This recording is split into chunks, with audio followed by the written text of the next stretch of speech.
मैं इसी क्रम में आपके बीच में जो अब अगला दोहा प्रस्तुत करने जा रहा हूँ वो उद्योग धंधों से, इंडस्ट्री से जो गैस निकलती है, भाप निकलती है, उसी से संबंधित कोई जानकारी आप तक देना चाह रहा हूँ। देखें, उद्योगों से निकलती जो जहरीली भाप दोबारा उपयोग करें, रहें स्वस्थ तब आप।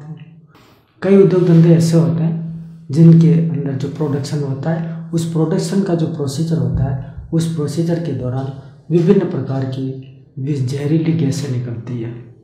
तो वो जहरीली गैसें जब निकल करके वायुमंडल के अंदर सम्मिलित हो जाती है तो हमारे वायुमंडल की जो शुद्ध हवा है उसको भी वो खराब कर देते हैं, जहरीली बना देते हैं, और हम मजबूर होते हैं उन्हीं जहरीली गैसों से सांस लेने के लिए। तो हमारा स्वास्थ्य दिन पे दिन खराब होता जाता है। जो उसके आसपास के निकटवर्ती क्षेत्र में जो कॉलोनी है, जो बस्ती रहती है, सबसे ज़्यादा प्रभाव उन्हीं पे पड़ता है।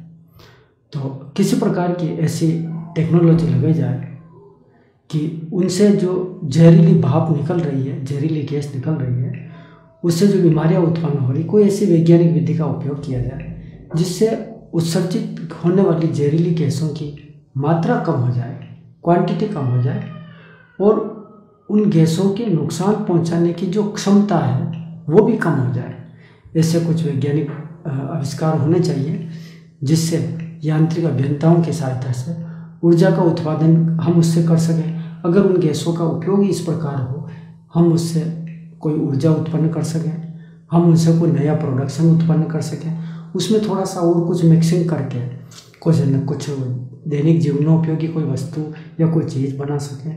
तो इस प्रकार से वाणी कविराज उन सभी आविष्कारकर्ता, उन वैज्ञानिकों से भी निवेदन करते हैं कि इस प्रकार के कुछ प्रयास करके इस प्रकार कुछ नई टेक्नोलॉजी विकसित हो कि जो गैसें निकल रही है उनका रिसाइकलिंग में किसी प्रकार से उनका सदुपयोग हो सके और उनकी क्वांटिटी कम हो जाए, उनकी क्षमता जो है नुकसान पहुंचाने की वो भी कम हो जाए, और वो किसी अच्छे प्रयोजन में वापस काम आ जाए।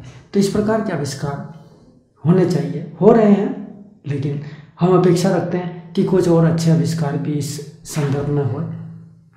हमारे YouTube चैनल को सब्सक्राइब करें और बेल आइकन को दबाएं ताकि आपको नोटिफिकेशंस मिलते रहें।